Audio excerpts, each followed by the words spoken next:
Welcome to the Hunting Beast Podcast, your source for hunting tactics, news, and stories.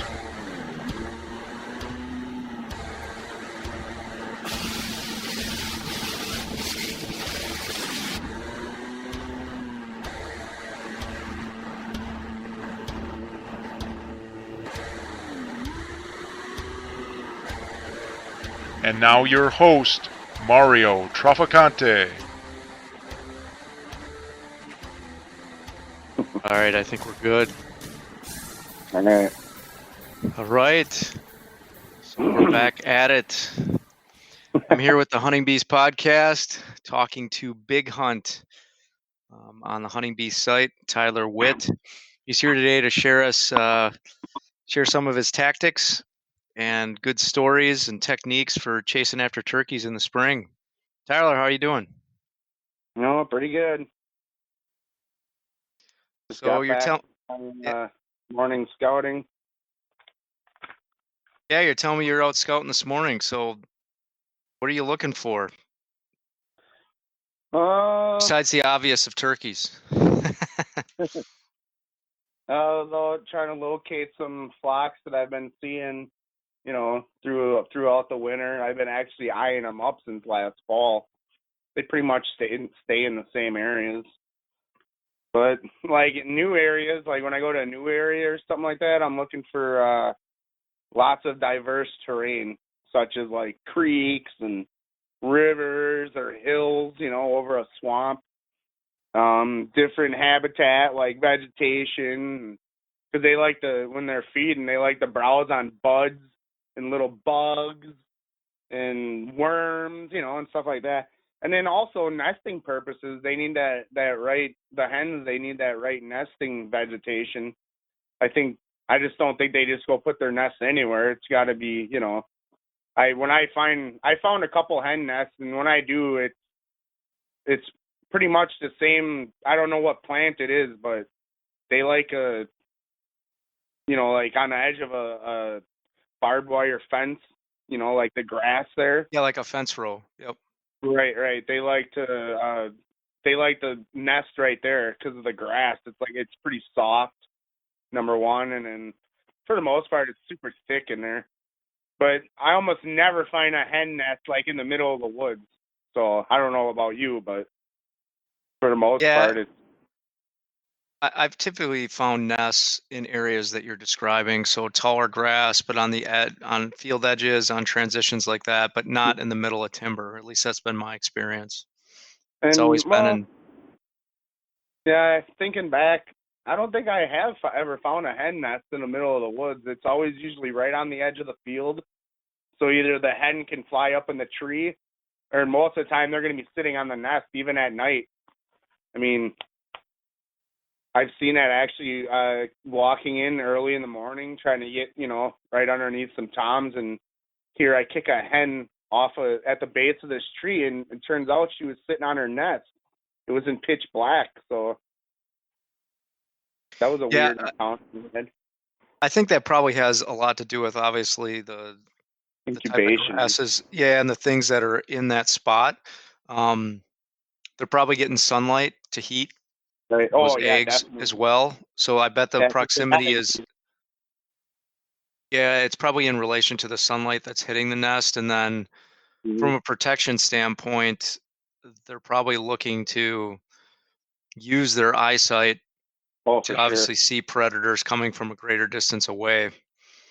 But the only downfall of that is turkeys are so dumb. They don't know that predators like coyotes and foxes, they like running the fence lines and stuff. So, in a way, it's kind of it's a good, but it's bad. You know what I'm saying? Right. They really got to be there to be protecting them. So, in some of these areas that have multiple types, if you've got creek bottoms and you've got hill country, then you've got CRP fields, and if it's spread out over a wider area, typically the fence rows or those transitions are where the thickest cover is. So we've seen deer bed there, and turkey are no different, I think. And that's probably why the predators are there, because they're cruising through those areas where there's bedding or where there's secure cover. Yeah, no doubt. But yeah, I mean, another thing is wherever there's water, there seems to be turkeys. I don't know if it's because they want it in the evening and morning to drink, or if it's security. Like you can hear predators underneath you sloshing around, a deer, or a coyote, or a human, or whatever comes in. I don't know what it is, but where I hunt here in the Kettle Moraine. I hunt the Kettle Moraine. It's about 30,000 acres, and most of the flocks that I have located through the years, their primary roosting is like right over a creek, or they got kettles here. It's a Kettle Moraine, so those kettles, they're big holes they fill up with water, and it's almost like a small lake in the middle of the woods. A lot of times they'll be roosted right over those, I call them kettle holes or kettle lakes or whatever. Right. A lot of times they're there. But or a swamp, they have a lot of swamps. A lot of times they're right over that water in the swamp. I don't know what it is, but same with hill country. There's not a lot of water in hill country. If you find like a pond or a river up high, or like where the ridges, like where there's a valley and there's a cut or whatever where the water's rushing down and there's a creek down there, that's probably going to be turkeys around there. They got to have some sort of water, so they're going to be in the vicinity of that. If there's not a lot of water around, they're probably, if you do see them in that area, they're probably traveling to that area. They're not roosting around there. That makes sense. And there's probably a bigger diversity of just plant life as well as insects and bugs and other things that they can feed on in those areas. So there's probably multiple reasons why they like going in there. Mm-hmm. Agreed. So you said you hunt the Kettle Moraine and you got about 30,000 acres to work with. Your travels on these scouting trips. So are you in your truck? Are you on foot? And how are you keeping track of what you see?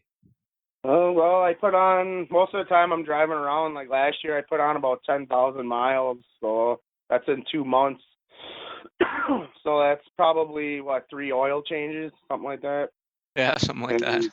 Yeah, that's a lot of driving. I mean, that's going out in the evening, roosting, midday looking, in the morning listening, mid-morning. I'm driving, just constantly driving, checking. And what I do is I use Google Earth, and there's options. You can drop a pin on there, like different colors, and you can edit those pins. I put the time, like if I hear him on the roost, I'll say Gobbler or Tom Roost, the date, the time, or if it's like mid-morning and I see him in a field, I'll drop a pin in the field and I'll, just say Tom spotted or whatever, and the time and the date. And also I do the color coding thing. I like to use red pins in March, green in April, and like orange or whatever in May, And if you watch those pins where the flocks are, they start to move from pressure. And every month they'll move a little bit, but for the most part, they're all in the same area. Because a lot of things change. Mushrooms start popping up mid-May, or depending on the spring, how warm, how fast it gets. Right. But right. you got mushroom hunters, then you start getting hikers, then you get horseback riders, and then you just get hunters, And when that starts happening, the birds, they really start to change up where they're at. And then it becomes a little more sporadic, and then they tend to go deeper. Like a lot of the road birds, they get shot right away. The birds that are right by the road. I mean, those are the ones that a lot of guys, they just road hunt in their truck. They just get out and they listen. Most of the time, there's turkeys deep in there. You can't even hear from the road. You got to get out and walk a couple hundred yards before you even faintly even hear a gobble. You know what I mean? So Right. a lot of hunters are missing out on that, and that's where I capitalize on those deep spots. So that's pretty good info about using Google Maps. So you can pretty much go home on your computer, zoom out on the map, and get a pretty good idea where multiple flocks are working certain areas and how they're transitioning over time. So depending on the month, you can look back historically where you've seen birds back. I mean, how many years worth of data you think you got collected in something like that? Oh man, let's see here. I started hunting the kettle back in 2010, I think. Okay. So about 8 years, 9 years. This will be the 9th year, So Nice. I don't know. At first, it was a little Well, actually, I mushroom hunted a lot before I started hunting the kettle. So Yeah. I knew every time I went out in the morning, I was just like, oh, man, there's a gobbler. Oh, there's another one. They were just surrounding me all the time. It ate away at me, honestly, for the longest time. And then, because I always hunted in western Wisconsin on the public and the private over there on my Right. grandpa's place. But I was like, you know what? I'm gonna pick me up an extra tag. And there were so many times out mushroom hunting where I just called them in. I brought a call with, and boom, they came right in. I'm like, this is so easy. I could be getting, many turkeys every year. And I just started doing that. I started picking up extra tags, and I'd get like the fourth season and the fifth season. But now I'm usually doing the fifth and the sixth because I like to hunt later around here. It's really good hunting the fifth and sixth in the kettle. Most of the time, everybody's thinking fishing. And let's see, Memorial Weekend is in spring, right? Yeah, Memorial Weekend. Yep. That's the May. weekend I actually have my tag. Oh, nice. One of Yeah, my yeah. tags. Most of people, they're in camping mode. They're in summer mode. They're in fishing mode. In the woods, it's pretty vacant of hunters. You'd be surprised. The fifth and sixth season, you'll have the woods to yourself. It's pretty nice. Yeah. For the most part. I mean, you drive around in the first, second, third season, there's a truck every half mile. You know what I mean? Yeah. So. Well, that's kind of good information on being able to work around pressure, right? Because Right. a lot of these areas are getting a lot of hunting pressure. So Yeah, part of that too is the early bird gets the worm. Obviously, you're not the only guy hearing the turkeys gobbling. You're not the only one seeing them, but if you're there first in the morning, 99% of the guys have respect and they'll go on. But every once in a while, there's those jerks. They just come in and they think they own everything, and I don't know. It is what it is. I've had some pretty weird encounters. I had this guy come in on our decoys, and he obviously thought that my decoy, was a real turkey because he shot at it. oh boy. Yeah, I stood up Yeah. and I started yelling at him, and the look on his face was like he couldn't believe it. Long story short, he was out of there real quick. He felt real bad, And then there was another time I was hunting. There was this flock out in the field, and I snuck around on him, and obviously you can see him from the road. So I saw the car drive by and slow down. I'm thinking, oh boy, here we go. He's gonna get out. He's probably gonna park right by me, get out and come walking over here. Sure enough, I'm sitting there. Here comes the flock. All of a sudden I realize, okay, I can hear somebody coming. I looked, and here come the hunters. They don't even see me. They're right behind me, and the flock is directly in front of. I'm in between them and the flock. I'm in between them and the flock. Well, that's not a good situation. Yeah, no. So all of a sudden, I swear, he rose his gun. I stood up. I'm like, what are you doing? And the look on his face was priceless. I'm like, I bet you're parked right behind me, too. And the look on his face, he just didn't know what to say. And I told him, I was like, why would you park? Why would you even think about parking right behind me, knowing there's a truck here, seeing the turkeys in the field? Don't you think that maybe I'm on them, too? And he just looked at me like, oh man, I was pretty upset. But yeah, just there's a lot of stupidity out there. You really got to be careful. I mean, there's a good chance he didn't even see me. I even said, I was like, you could have shot right over my head at these turkeys in the field. And he had a little guy with him, probably 13, 14 years old. And I'm just thinking, oh man, that's a real good example to be setting for him, Yeah, I think a lot of people that, they get into those situations, and he probably didn't even realize the gravity of what he was doing, right? But it does bring up a good point about what you're saying. If you're hunting across these different public areas and you're in an expanded area, you're going to come across other hunters. You're going to come across hikers, horseback riders, people out mushroom picking, and you have to be able to adjust your setup. And in a situation like that, I mean, both these situations you talked about, I think, you did the right thing where you made your presence known, before it was too late, before, someone accidentally shot in your direction. But yeah, that's part of it. So back into the scouting thing. So you went out this morning, you scouted, you're starting to locate these flocks, you're marking them. As you start drawing closer to the season, what do you start doing then as far as locating those specific toms you want to hunt, or maybe getting closer to where they roost? What are some things that you do in that regards? Well, by then, when it's like a week before season, by then I'm pretty much locked on them. I mean, I know pretty much where they're at. Like I said, they pretty much stay in the same area unless they get bumped. So are you But talking an area of like 10 miles or 5 miles, 1 mile? What have you seen as far as the flocks that you're tracking? Do they is you're talking like their home range? Yeah, kind of like their home range. Do they I I mean, would say their home range is probably like 1 to 3 miles. I yeah. don't see them really travel. They pretty much, actually, you would be surprised on how close they stay to their roost areas. Like, you'll be in there in the morning and you'll hear them move off, right? And you're thinking, okay, they're going to the next county over or whatever. But no, you'll come back at noon. Like, you'll want to go check out the roost area. And all of a sudden, you'll go in there and boom, you'll kick them out. They don't really go far from the roost at all. The roosting area. Yeah. Like noon, 1 o'clock, 2 o'clock. By then, I don't know, I see them work a circle pattern. I don't know what you see, but I've noticed that they'll like fly down and they'll be here. And then all of a sudden, a couple hours later, they'll be over here, and it's almost like a circle they're making all the way back to the roost.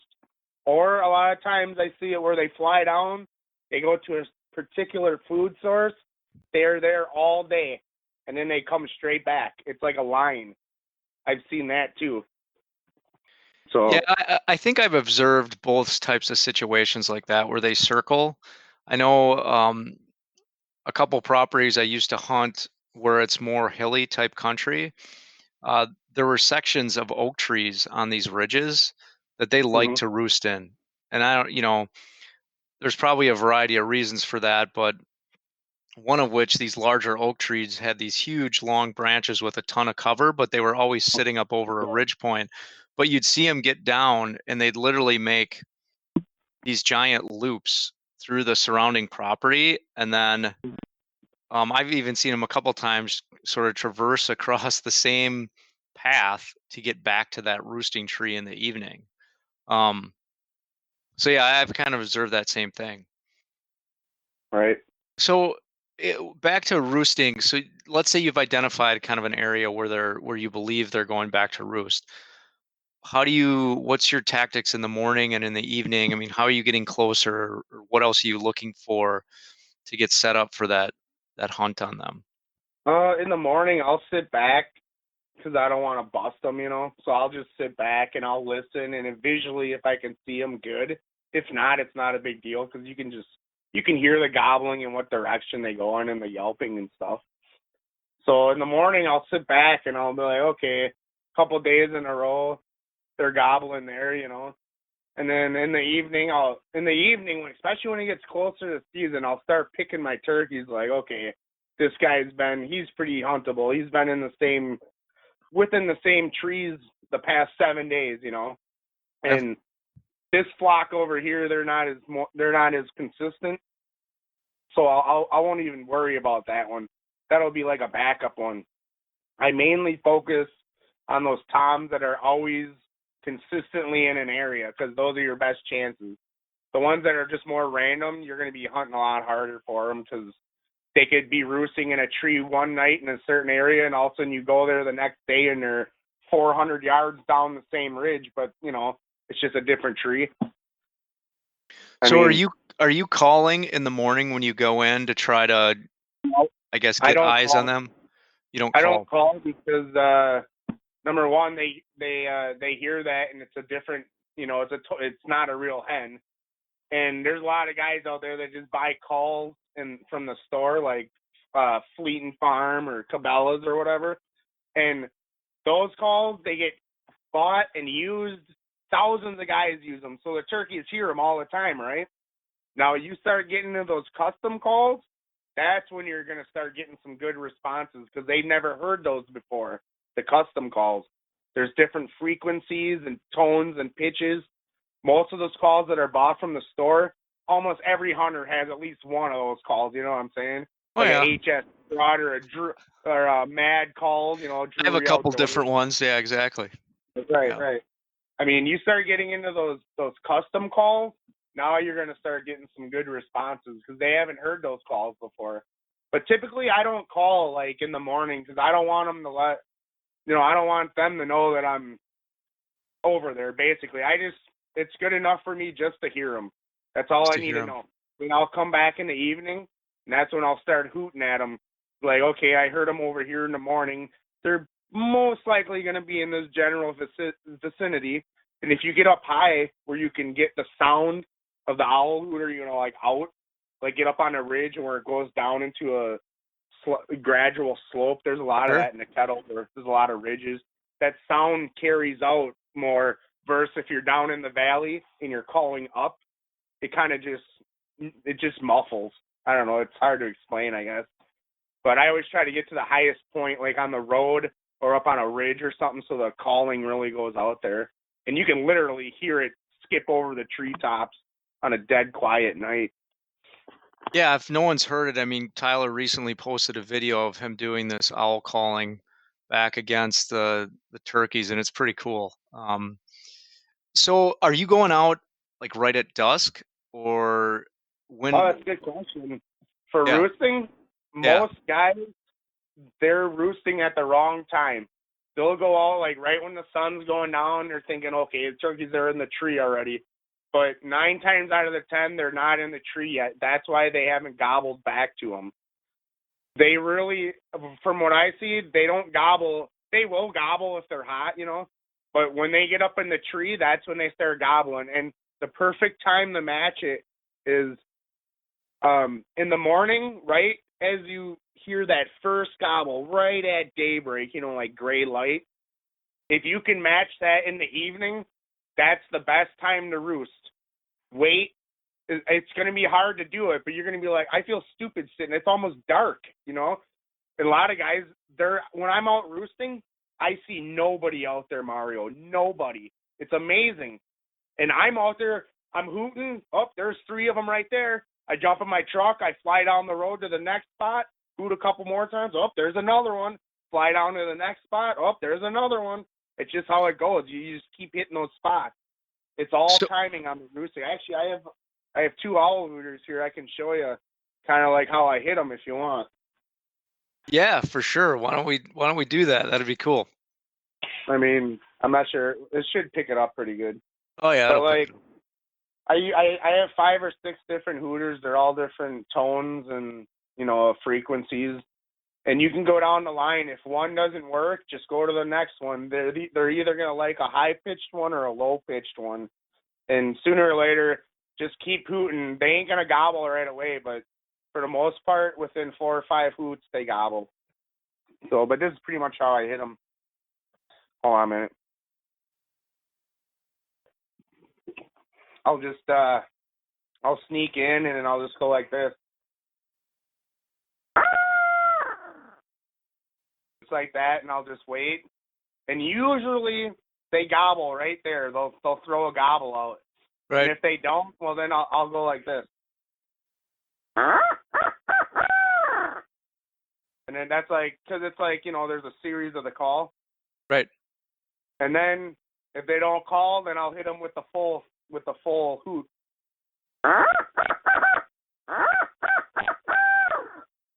of like that. And then if that don't do it, well, then I can either go to another owl hooter, like this lower tone one. I don't know if you can tell the difference. Yeah, that sounds pretty low tone compared to the other one. Yeah, there's a slightly different tone to that. Oh yeah. So, I mean, most of the time they're gobbling, but that's kind of like what I do. I'll start off soft. You don't want to be blasting at them, just kind of just. I kind of do that, or just I'll do that too. That'll get them fired up. I don't know if you listen to owls a lot or not, but I really pay attention to how owls call in the morning or at night, and what calls get them to gobble. And for the most part, it's either one of these, something like that, or that's pretty much all you need, and they're gobbling.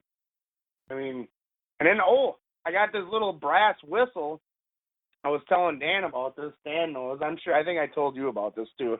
Yeah. But I found it in my grandma's old sewing box, and I remember when I was a kid, I was watching Drewy Outdoors. It was called King of Spring. I'm pretty sure it was one of their very first turkey hunting VHS tapes. And now I forgot what hunter it was, but he had this brass whistle on there. It's a really high pitched whistle. And when he blew it, when they were roosting at night, he would blow that and the turkeys would gobble. So it's like a high pitched frequency that strikes them and it makes them gobble. That's one of my secret weapons. I'll go down all my owl hooters. I'll use the coyote howler. I'll pull that whistle out. That'll get them. I don't know what it is about it, but it just gets them. Can you hear that? It's probably like a brass dog whistle, I suppose, huh? Can you hear it? Let's see. That's down in the garage. I can go get it. Oh, no, that's all right. I'm just curious if it's probably. Exactly where it is. Yeah. But so one thing that I wanted to highlight for the people listening is that when you said if you can match in the morning, right. their activity with matching in the evening, I mean, you're talking about the amount of daylight for when they first start being audible. So if you can match that same amount of daylight in the evening is when they first started being audible in the morning, that's when you're going to get your most success in locating the roost.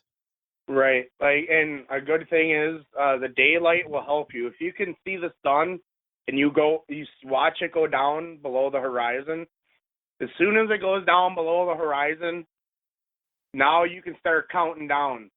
Like I have it timed out almost to a T now that I've been hunting around here.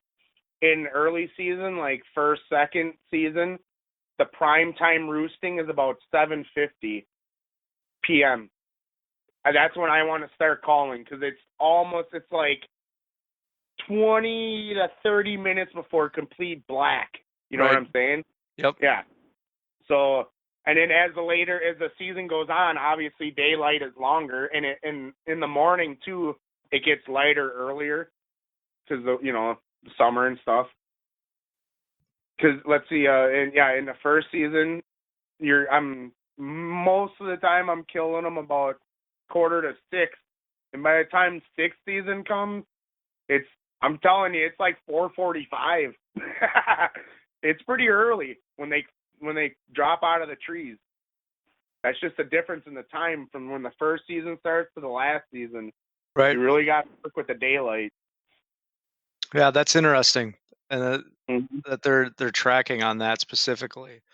Right. So The roosting though, that's what most guys mess up on is they roost way too early. They got to be in there right before dark. They got to be. And Predator TC came with me a couple times, and he gets the idea of it, but it was all timing. You really got to get in there a little later. That's all it was for him, was just being a little later. And then now he gets in there and he's roosting them. So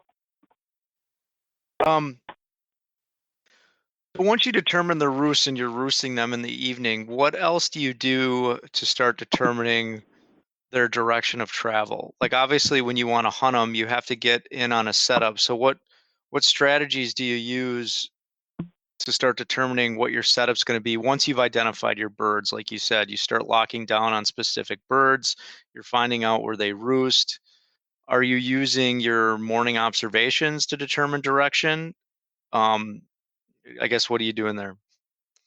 yeah, basically I'm just falling back on my morning scouting, knowing, because you can just sit back and listen. Okay, the gobbling's going to the north, or it's going east, or he's going west. For the most part, they keep that pattern unless they get bumped or something like that. So in the morning, I you listen to that, and then okay, he's been going to the north the past 3 days, so the chances are he's probably going to go to the north tomorrow, like when you're set up on him. So you kind of dictate that in with your setup. You're really observing from a distance to see what direction they're going to. Now, are you setting up, in your situations, you talked about these being creek bottoms, kettle country where you've got hills or sections of water, or you're in thicker timber. So, I mean, are these birds flying a long distance when they get down? Are they pitching straight down to the bottom of the tree? Are you trying to get on the other side of them, or what are your setups looking like from that perspective? It depends on where they're at. If they're on a ridge, like if it's a big open, flat ridge that comes down to a point, they're probably going to be down on the end of that point, kind of like a buck, but not in the wind wise. They'll just be down there because they like to be down at that narrowest point to where they can see, you know what I mean? Like as it gradually funnels out the top Right. of the ridge. They like to either pitch down on top of the ridge so they can strut and be seen by the hens, or they're going to pitch straight down below the tree, or a lot of times they'll go down into if there's not a lot of water down, depending on how close the water is to the ridge, they'll pitch down into the valley and then work their way up. I've seen that. But a lot of times if you're by a field, though, if they're within 300 yards from a field, they're probably going to pitch down and go towards the field or pitch out into the field, like fly directly to the field so they can be seen or start feeding, stuff like that. That makes sense. Yeah. Trying to So, think. Yeah, there was a couple instances set up. My one buddy, we had 5 toms. They were roosted up there right on the edge of the field, and he wanted to get right underneath them. And I just kept telling him, I was like, dude, they're gonna come to the field. So we set up to the field anyways, and they walked right past us. He got the shot off, and yeah, we were right on top of them. They were literally 30 yards behind us, so why even go in the woods? so I guess how close in proximity to where you're getting them roosted are you putting your decoys and positioning yourself? And we're talking like 200 yards, 75 yards, 50 yards. Way closer than that. Oh yeah. I get in. I'll go. Oh yeah. I get in there the night before and I roost them. Most guys they'll be satisfied. We're like, okay, I can hear them. They'll be from their truck and be like, he's on that ridge, probably about right there, maybe right there. But they have a good idea, right? Not me. I go in there and I pinpoint that tree. So because I want to be as accurate as possible in the morning, I'll pinpoint it and I'll walk into the dark and get right underneath them. And when I say right underneath them, I'm talking like 30 yards. You can almost blast them from the tree. If you were with me last year on that hunt there in the 5th season, I walked in under those turkeys. I don't know how they didn't see me, but there was 5 of them right above me. Literally in the tree I sat against. Wow. But I get real close. The closer you get, I think the better.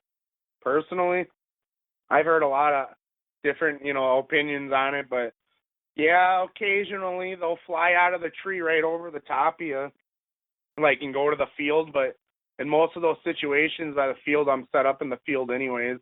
I don't want to be right underneath them because more times than not, they're going to pitch down to that field or go to the field anyways to feed or strut. But if you're deep in the timber, I like to get right underneath them because they're either going to drop straight down or up on that ridge, or, they don't go far from the roost. And I get those decoys I don't put them straight out in front of me in case they drop down, because then they're looking past the decoy straight on right at you. Okay. I kind of try to put them off to the left or the right or whatever. You know what I mean? Kind of, you don't want to make too much movement. Believe it or not, I've had turkeys bust me in pitch black. There's pros and cons getting that close. Yeah, the pros is you're getting close. You're going to be right on top of them. There's probably a 90% chance you're going to kill him when he wakes up and he looks down, and only 20 yards away there's a decoy sitting there. You know what I mean? They get a little excited. But So yeah, you're setting up kind of perpendicular to where those decoys are, and I guess that's another So you're going in complete darkness, though. Let's make no mistake, Yeah. because I would imagine if you were using a headlamp, they would see you and fly off Oh, from yeah. their roost. They're pretty far away. Right. And the night before you do that, you trail, and like that brings up another good point is like the week before this, like the week before the hunt, I know I'm hunting certain birds, so I'll actually go in there to the roost area and be like, all right, when I come in, which is most likely like the highest probability areas I'm gonna hunt, I'm gonna go in there and be like, okay, you can see where the scat is laying on the ground from where they roost in the trees. There's this turkey scat all over the ground. There's gonna be feathers in there all over because they pluck their feathers out at night, like when they're grooming themselves, and then when they fly up into the trees, a lot of times the feathers will get ripped out. So there's gonna be a lot of feathers and scat like right at So the roosting tree. wow, that's interesting. Have you Right. found, like, during day scouting where you'll go and seek out these Oh roosting yeah. trees, or is it Oh yeah. because of that? Okay. For sure. Another thing you notice is a lot of scratching on the ground right by these trees where they're spending time. They fly down or right before they fly up, they're scratching and looking for acorns, bugs, whatever they're feeding on. But there's always a lot of feathers, like wing feathers, tail feathers, and lots of scat. And when I mean that, it's going to be within like a 10-foot radius because they're always up in the one, like right in the perfect branch or whatever. They're going to be pooping all night, so it's going to be right there, on the bottom of the forest floor there. It's pretty easy to spot. And then Yeah. it's like, okay, this is obviously a roost tree or the close to the roost area. And then you can just start walking around it and be like, okay, how can I get in here quietly without breaking branches? And if you can't, that's when you start snapping some dead branches to kind of make a trail. You can't really cut branches on public, but I just kind of snap dead ones and kind of just push stuff to the side and kind of clear some leaves a little bit, a little bit. And yeah, I mean, it's all kind of it's preparation a little, on some of those better spots. You go in there the week before, you try not to get busted. That's what I'm saying. You go in there like noon, 1 o'clock, and all of a sudden you bust them out. For the most part, the turkeys pretty much stay around their roost area. You'd be surprised. So those Kinda areas gotta are they're pretty mode. sensitive. You gotta be careful about how Right. you go in and out of there. Mhm.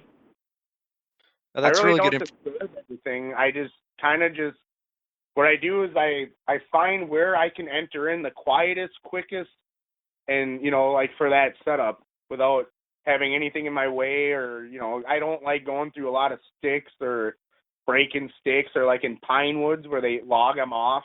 You know what I'm saying? And they leave all the treetops there. There's a Right. lot of that kettle. It's a nightmare to get through that stuff. If Yeah. you don't know that's there and you go there the next morning, oh my God, it's a nightmare. You might as well just go back to the truck because they're gonna hear you coming. You're snapping sticks and it gets bad. So really, it's the week before the hunt. I go in there and I'm mapping all my ways in and out. Mainly my ways in. Going out doesn't matter, but I want to be as quiet as possible. And that's another thing. That night before the hunt is I'll get in there, and that's another thing I'm doing. Not only am I locating the turkey in the tree, but I'm locating my way in there quietly. I can visually still see in daylight. Okay, like there's some logs over there. It's kind of open right here, so you may fly down right there. It's a little thicker right here, so I don't want to come fumbling through here and 2 hours before daylight, make a bunch of noise. I might as well stay on this path, stuff like that. You can Right. dictate all this stuff and kind of make up your mind the night before, so the next morning when you go in there, you stick to the plan and you go right to it, and yeah, stuff like that.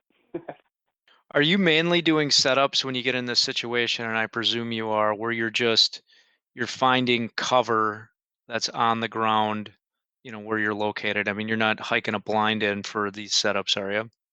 I only use a blind if I'm with somebody and if it's raining. Because when it's raining in the morning, obviously nobody wants to sit there in the rain and get miserable. Right. But I will set up a blind, like, because the rain will cover up the sound. They don't hear you, and nobody wants to sit in the rain. But most of the time on my fire trucks, I really don't even hunt out of a blind. That's like the only time, is if I'm with somebody for a morning hunt in the rain. That would be the only time I use a blind. But for the most part, I'm out in the open. Cover doesn't matter for me. I'll sit up against a 1-inch tree if I have to. Just don't move. I use Predator camo. I know a lot of people, they get pretty technical with stuff, like with this new new age camo or whatever, but I just that Predator camo. You can even ask the Predator TC, and he actually switched to it recently. The stuff just blends in. I mean, it breaks up your outline like crazy. And turkeys, they get right on you. They don't even see you. It's nuts. Are you? I'm assuming you're probably are you covering your eyes and your face in these situations too? Actually, to be honest with you, no, I'm not. I have a big red beard. And most of the time during turkey hunting, it's pretty full, and I don't use a mask. I mean, you can ask a couple of my friends. Maybe that's your hidden secret. You have a big red beard. They're actually coming towards you to fight. That could be. Maybe they think I'm a long beard. Old black beard meets red beard. No. But yeah, I mean, I don't. I keep my hat low. Most of the time I'll have my gun up, and well, I guess I can't say I don't use a mask. I do sometimes, like in early season when it's real brown because your face is white, But when it comes to late May, when it starts greening up, I don't even wear a mask. It's really not even worth it, because by the time the turkeys they pop out of the bushes, like it's super thick in the deep woods there, and they see you, or they don't see you, but they see your setup, and they'll be coming in, but it's so thick when they pop out, half the time they're 25 yards away the first time you see them. You just hear them coming, and by then you already got your gun on them, you're ready, so it's all over. You know what I mean? There are some solutions, I guess, though. Yeah. What type of decoy combinations do you use? Do you just mainly hunt with a hen? Do you have a tom or a jake, or what's your preferred combination? Yeah, I have a hen. I use DSD decoys, Dave Smith. They're pretty expensive, but they're the most realistic. And I don't know, I've seen some god awful decoys. I've seen some, they work, but when I switched to these ones, it was like night and day difference. They come running right in. I use a hen, like a feeding hen or a stationary hen. And then I also have a jake decoy. That seems to work the best, the jake. You don't even really need the hen, because most of the time they come in to fight that jake, even in late season. But I'll find, though, if a tom is really weary, he won't even come into the jake. What you need is like two hens to keep them, these two feeding hens that look relaxed or whatever. Right. And less calling as possible. It's really tricky to get them. And it really, the late season around here, 5th and 6th season, it really starts getting good, because everybody that's Memorial Weekend, so they're in camping mode, they're in fishing mode, it's starting to get into the summer, so they're all thinking all summer stuff, and you would be surprised at how many hunters there's not in the woods. Like, the woods is pretty much vacant. You go around during the first 3 seasons, there's a truck every half mile in the public around here.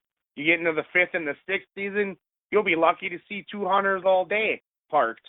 So, I mean, in the early season, you kind of got to be early bird gets the worm. You know what I'm saying? Right. You're there first. A lot of times, most of the time, most hunters will have respect and they'll move on and they'll go on to the next spot. But I ran into some pretty crazy stuff. So.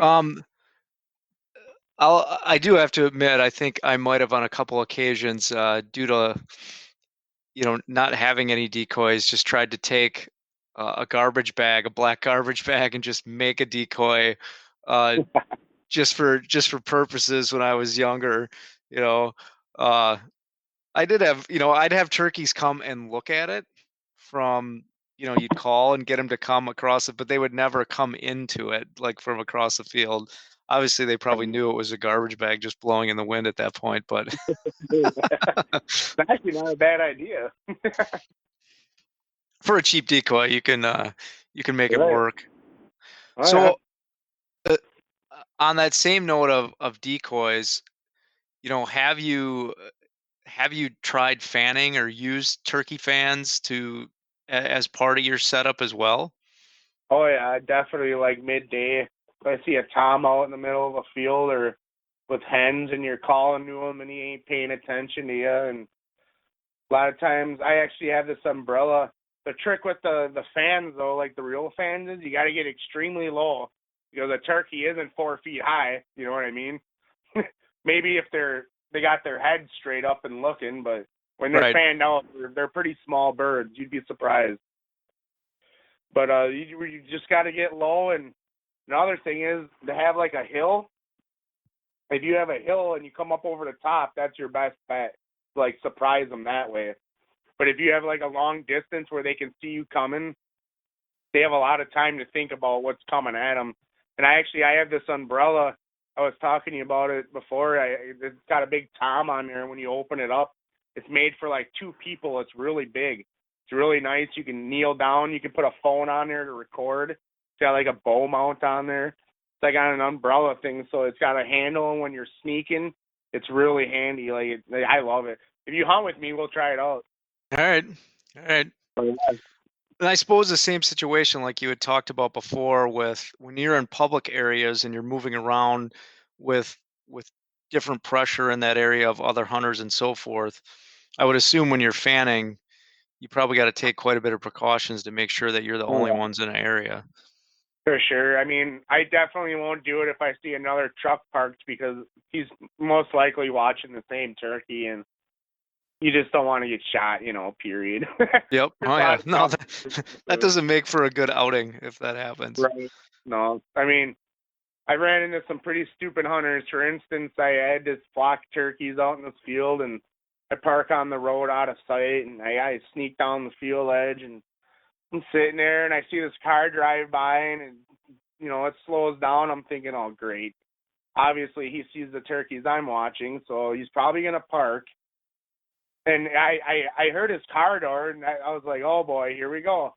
And I'm sitting there, and here comes the turkeys, and all of a sudden I hear something behind me, and sure enough, here comes this older guy with like a 13-year-old kid, and I was a boy. And he obviously didn't see me, and I stand up. I'm like, dude, what are you doing? And the look on his face he was shocked. He's like, oh, man, I didn't even see you. I was like, well, you obviously parked behind me. Why Right. why would you come in here knowing that there's a high probability that I'm in here somewhere? I was like, there's a good chance that you could have shot right over my head. And the look on his face is priceless. I was thinking, yeah, this is real nice. You're showing this kid, how not to hunt, basically. I was going to say something, but I didn't really want to ruin his day. I just picked up my stuff and I left. And I'm like, well, good luck. Sure enough, I went back to my truck and he was parked right behind me. I'm thinking, really? Why would you even go in there? When I see somebody parked, I just go to the next spot. Number one, I don't like competition, and I don't want to ruin somebody else's hunt, Yeah. Yeah, I'm sure it's just a matter of, well, it's good for people to think about that, right? They don't realize maybe the gravity of the situation that they're getting into. Right. I mean, I've had a guy walk in on me and shoot my decoy. So that's the risk you take though, fanning and using tom decoys on public. Because you really just got to be. That's why I try not to set them up directly in line with me. You know what I'm saying? Right. So Right. if something stupid happens, you're kind of off to the side. And, Yeah, that's a good point of safety on setups too, is you don't want to put yourself in a potential direct line of fire from your decoys if someone's in the opposite position. Especially if you put your decoys up on a ridge and you're kind of off on the one side. Somebody could easily come up the other side and, oh, there's a tom, thinking it's a tom, but it's your decoy. That Right. could be a dangerous situation. So I kind of put them off to the side no matter what. So what have you found, I guess, from different weather patterns on the behavior of the birds that you see? So, you got sunny mornings, high pressure mornings where it's clear versus overcast days or even stormy, rainy weather. I mean, does that change the way you hunt? What do you see the birds behave?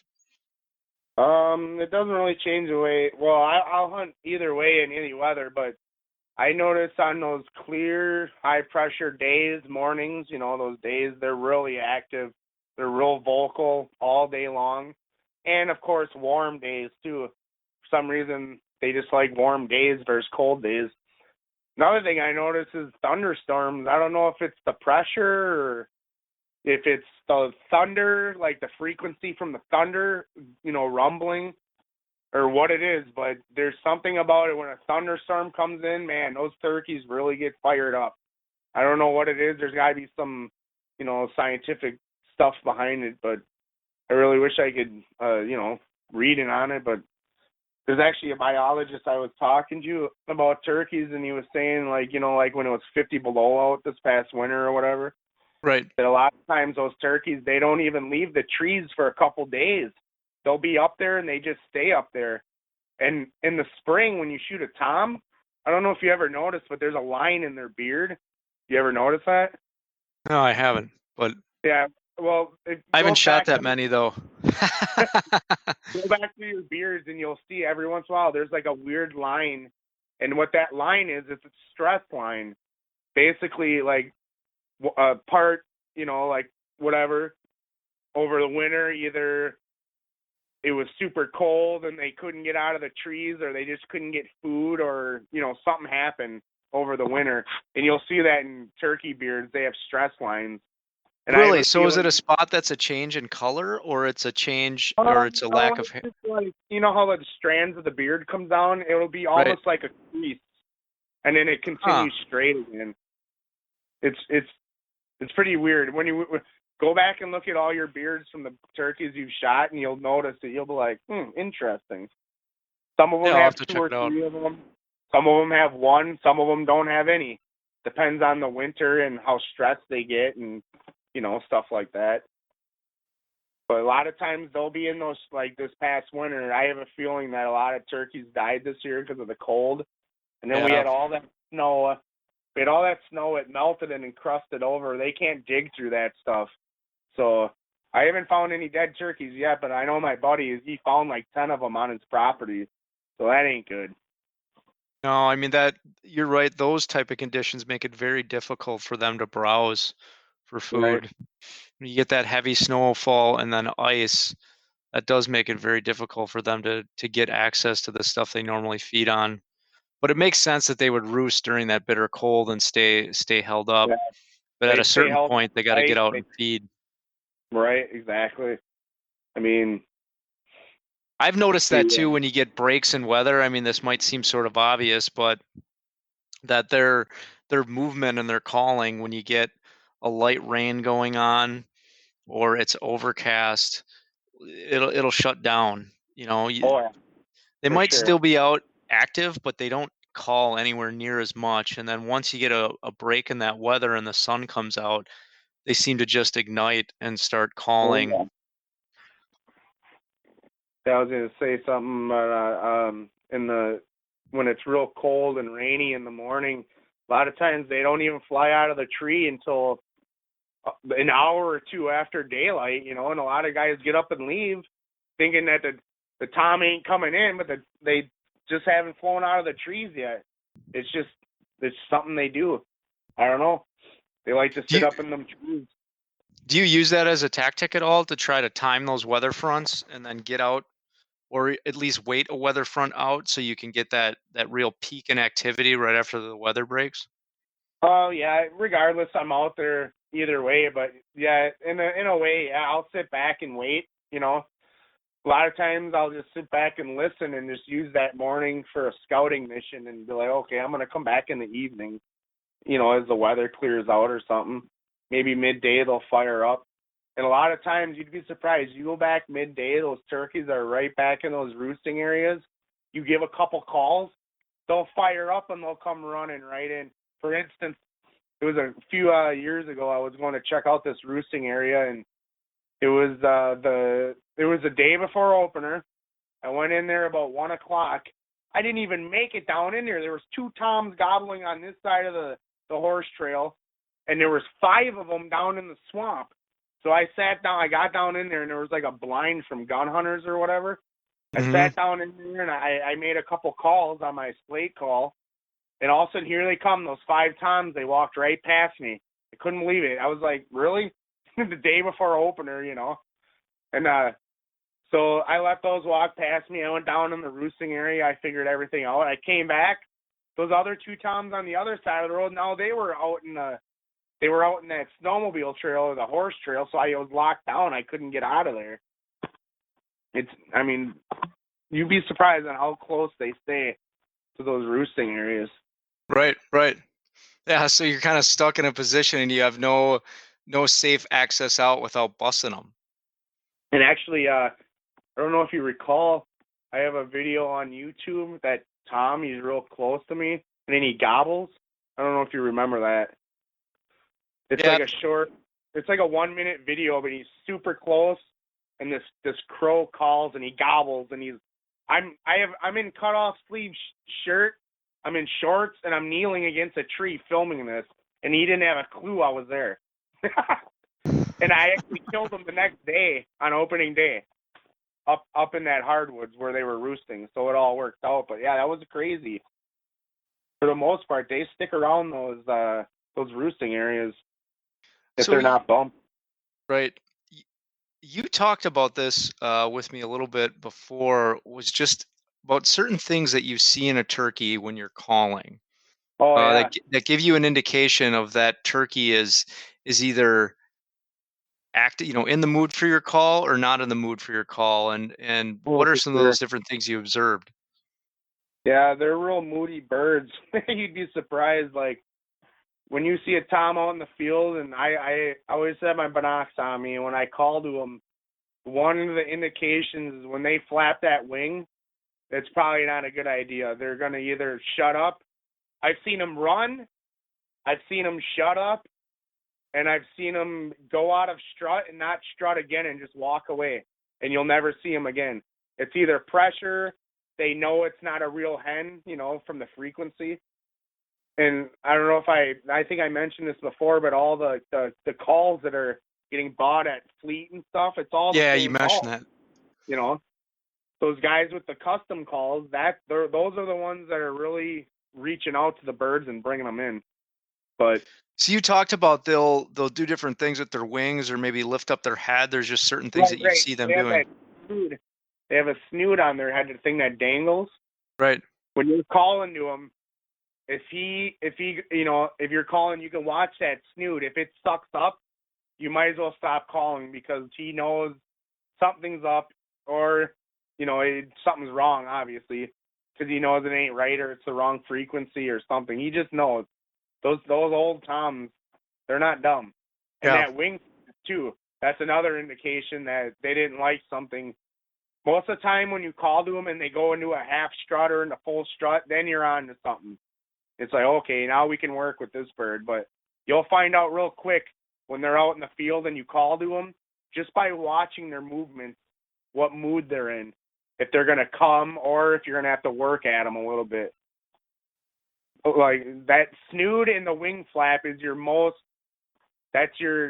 detailed, visual warning. Like, okay, I need to back off on the call, because obviously he didn't like that. And they do that for several reasons. I've noticed right before they fly, they'll flap their wings. It's like they're getting ready to go, Right. Or right. It's just, I don't know. I think it's just like it's a thing. They're getting ready to run or fly. It's just what they do when they get nervous. And of course, they'll stick their head up. That's another one where they're just looking. They come out of strut. But that snoot, that's one thing you really want to watch, especially when they're coming in and they're on your decoys.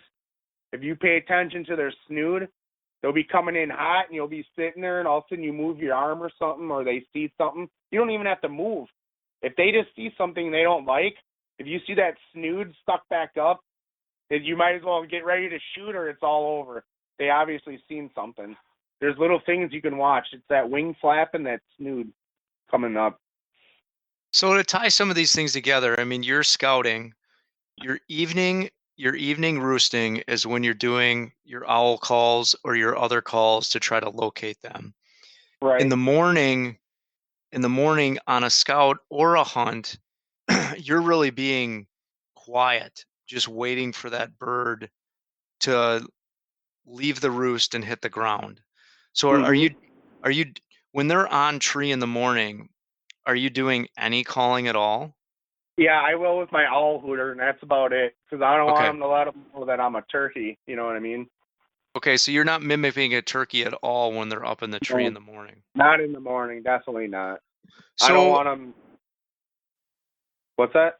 so then if let's say the turkey pitches down, he hits the ground, he moves in the opposite direction of your decoys or something like that transpires. Do you call at that point, or do you try to get up and move? I will just to see if they gobble back to see what direction they're moving in, and then I'll sit there and I'll look at my phone and be like, okay, where are they going? What terrain can I use to get around on them? Are they going to a field? You know, they're going that way for some reason. You know, Okay. so and I'll sit. I learned this the hard way. When I was younger, I would just get up when they would fly down, and I'd get mad and be like, "Dang it, you know, they're gone." And most of the time, you'd be surprised, but they're coming to you. You just don't know it. You think they're moving off, but they're really coming to you. And I've bumped a couple birds doing that. Like, dang, you know, I should have just sat there and waited. But now I have a little more patience, and I give it, you know, like an hour, or if I know they're moving in a certain direction, that's when I whip out the map. All right, how can I get around on them? Are they going to a field? Can I get there before they get there? Because you would be surprised on how fast a turkey moves once he hits the ground. I mean, they cover ground. Yeah. Yeah. There's a couple instances where me and Predator TC, we were running to get in front of these toms, and they you know, damn near beat us. But it's just you just got to go.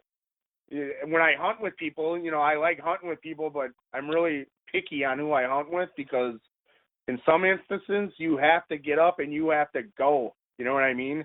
You can't be slagging around like, oh, come on. It's like, no, we got to go, man. You These got to turkeys, move. they don't move slow. They move quick. Well, It gets tiring after a while. yeah. Well, I mean, what kind of distance have you put on in a day on your feet when you're trying Oh, to work around these guys?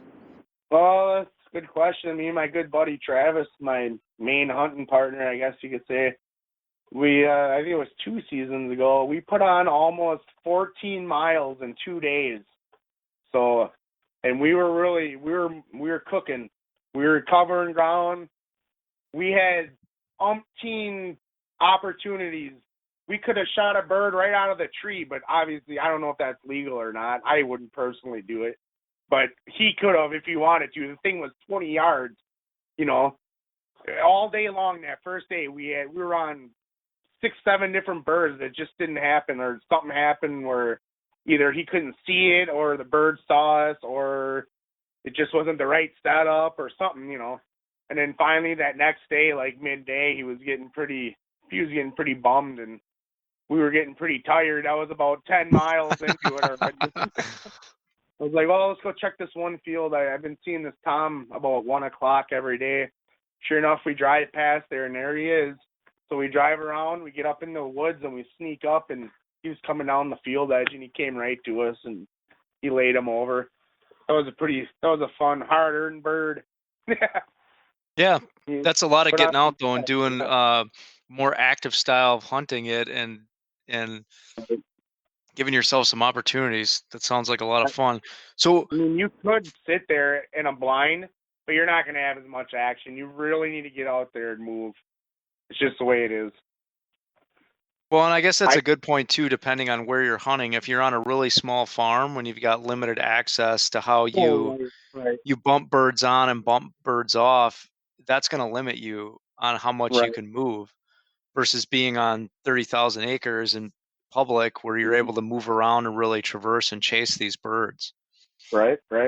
I'll drive around and I'll stop. I'll get out with my big box call because that thing really cuts the sound. It drives deep. I'll hit my box call. I'll do a couple cuts, some yelps. I'll listen.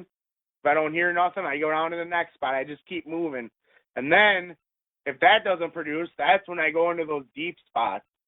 Then I start getting out and I start walking like, all right, now it's time to work. You know what I Right, mean? right. And usually Well, I would say most of the time you hear one from the road or spot one from the field, from your truck, and then you could put a plan together that way. But I like getting in there deep, and when they gobble, when they're in there deep, it's almost guaranteed you're going to run into them because they probably most likely haven't been bothered all day. Most of the hunters around here are hunting right off the road. You'd be surprised. I almost never see anybody deep in there. From a timing perspective, when you are calling at that bird, so you go in, you call, you identify that a bird's coming. Because I've had this happen to me where I'll call, the bird responds back, I'll call again, he responds again, and then I'm waiting. Do you have sort of a certain formula for how many calls is too much, too little?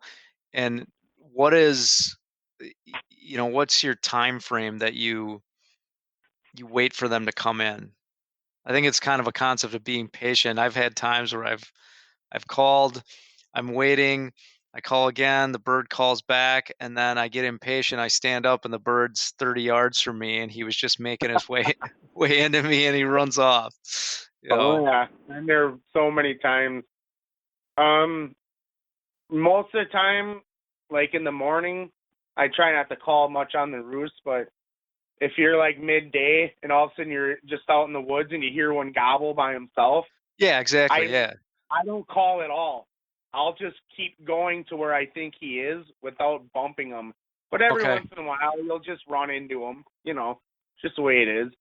But the advantage of that, of not calling, is when you do call, more like 9 times out of 10, he's going to come running right to you. So make sure before you call, you have a spot set up and ready to sit down and get ready, because they're going to come running. I've ran into so many situations like that. Yeah, that makes sense. Right. Yeah, I think I even had one time where I was set up on a bird and I obviously didn't know for sure at the time he was coming in, but I was on this downslope sitting right up against a fallen tree. And I made a couple calls. I could hear this bird on the neighboring property actually calling back. And then there was a big pause, like 25, 30 minutes of silence where, there was no audible call back. And I started getting a little impatient. So I called again. There was no response back. And I decided to just ever so slightly like stand up. And I was on, the edge of sort of this ridge that down pitched. And I looked, and the turkey, he jumped up on top of a log, stared right at me, and turned around and ran off. And then, and to add insult to injury, I'm like, well, I get up and I made my way to the top of the ridge where there was like this old logging road, and there was probably a group of 5 jakes that were just like at the logging road that ran off. Oh man, good story. So what do you do to deal with those pressured birds, the ones that have been hunted a lot or are sort of wise to the game? Is there anything specific that you try to do with those guys? Definitely, you got to get in there close. The closer you get on them in the morning, your best chance is either going to be off the roost or when they're coming back to the roost. Because in the middle of the day, they're on their game. You know what I'm saying? Yeah. They're really paying attention. They've probably been bumped numerous times by mushroom hunters, horseback riders, people out hiking. You'd be surprised on who's out there. But during the middle of the day, they're really weary. Even when I've seen them run from wind, like the wind will pick up and leaves blow and boom, they're gone. Because they've seen something they didn't like. But usually the morning and the evening is your best chance. And another thing I like doing is I like driving around, and you'll see them in the fields like right before dark. And then you're like, okay, well, obviously it's like an hour before dark. They ain't going far from here. So that's a good way of locating, especially those lone toms. You'll see them. They'll be out in those fields all by themselves right before dark. It's like, oh, yeah, he's going to be roosting real close here. So either you go out, I'll go down the block and I'll come back. I'll get out, slipped up the field edge. I'll hoot. If I get them to gobble, then I'll slip in, pinpoint them. Or in the morning, a lot of times, if you think you know where he is, you can. But then you're flirting with the daylight thing. You know what I'm saying? Yeah. Kind of. If you think you know where he is and you go in there and you don't have him roosted the night before, you go in there the next morning and you hoot. He's only going to gobble, obviously, when it starts getting daylight. So now it's getting risky because you have to kind of work your way towards him, and there's a chance that he's going to see you, especially in the wide open when they're like, by the field and stuff, in those wide open areas. Right. The later the season gets, the better it gets. You can get real close. It gets super green. They don't see you. You can almost sneak. I actually do that a lot. I'll I won't get up as early. I'll just wait. I start to get lazy as the seasons go on. As you put on like 10,000 miles, you started. Right. You start to get a little tuckered out. I mean, it's all fun and games in the early season, but by the time the sixth season comes, it's just like, oh man, I'm just gonna go out in the morning and listen. It just gets to that point.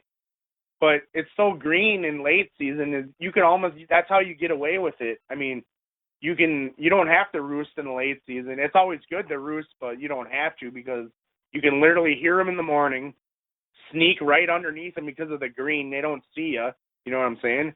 Yeah. And you can get away with that a lot. A lot of newer hunters can use that, for public land especially. You can get right underneath them. The greener it gets, the better it gets. In early season, it's pretty hard because there ain't no leaves or nothing. That's when they spot you. Even in those thicker hardwoods, they'll spot you sneaking up. What are you? I mean, since you're pretty mobile during a lot of these hunts, and you're, I guess, prepared to go on the move if the birds go on the move. I mean, what are you bringing with you in your gear bag? Are you just, I guess, what are the essentials that you have with you? A lot of times I'll just have a flashlight, like a red one, really low when I'm sneaking in the morning. There's some areas I'm not familiar with, but for the most part, I got them figured out. I wouldn't even use a flashlight in the morning, but if I'm with somebody, I'll use the red one. They don't pick that up as much. But otherwise, I just have flashlight, my backpack with a flashlight, some water, or a tea or something. And then obviously my owl hooters and locating calls and camera. I'll have a video camera with maybe a camera stand. And that will go in my decoy bag that holds my decoy. I can get a lot of stuff in there. And when you're filming like that, how do you control the camera and get it filming before the turkey comes in? I mean, you just turn the camera on and let it run for quite a while you're waiting for him to come in. Yeah, it'll vary. I mean, I'll have the camera right next to me, and then I like to get when the woods wake up and then they're gobbling, and then there's just a certain point where you're eating up your battery, so you kind of just shut it off. But when it gets close to when I think he's gonna fly out, I'll fire it back up. That way, it's running when he flies out of the tree. And for the most part, I have it zoomed all the way out, and the camera will be right next to me or in between my legs, so I can slowly move it. And actually, last year, I used my beast arm. I had it up on this tree, and it was on the right side of me, and I had it perfect. It was right next to my knee. So I had my gun in my left hand, and I just had the camera on the beast arm, and it worked out perfect. I'm gonna have to do that again this year. The only thing is it's kind of awkward walking in with it, but yeah, I've done that before too, where I've used that beast arm on those ground hunt scenarios and just actually wrapped it around a bundle of brush before to get it locked in, and then been able to use it that way. It works pretty well. Otherwise, I just have this tripod stand, but yeah, just camera, a couple calls. I'm a slate call guy. I have a box call. I don't do mouth calls anymore. I used to do that a lot, but not anymore. Because the way I have a system, like when I'm sitting on the ground, I'll have my gun up, and I'll literally just have my hands between my legs, and my leg will block most of that movement when I bring my hand up for, to shoot or whatever. But It's all within 2 or 3 inches of movement. I can drop the call and have it at my hands if I need it right there. I don't know. It's just what I'm used to. It's just what I do. I don't have a problem. And a lot of times, like in early season, I'll wear a mask. And when it gets close to that later season, I don't even wear a mask because it gets to be so green. A lot of times they'll pop up when they're coming in. They can see sometimes, but most of the time it's so thick. When they pop out, they're like 30 yards away, and by then you're already looking down your barrel, Right. and most of Right. the face is covered. So I don't know, but I do wear a mask, I guess, in early season.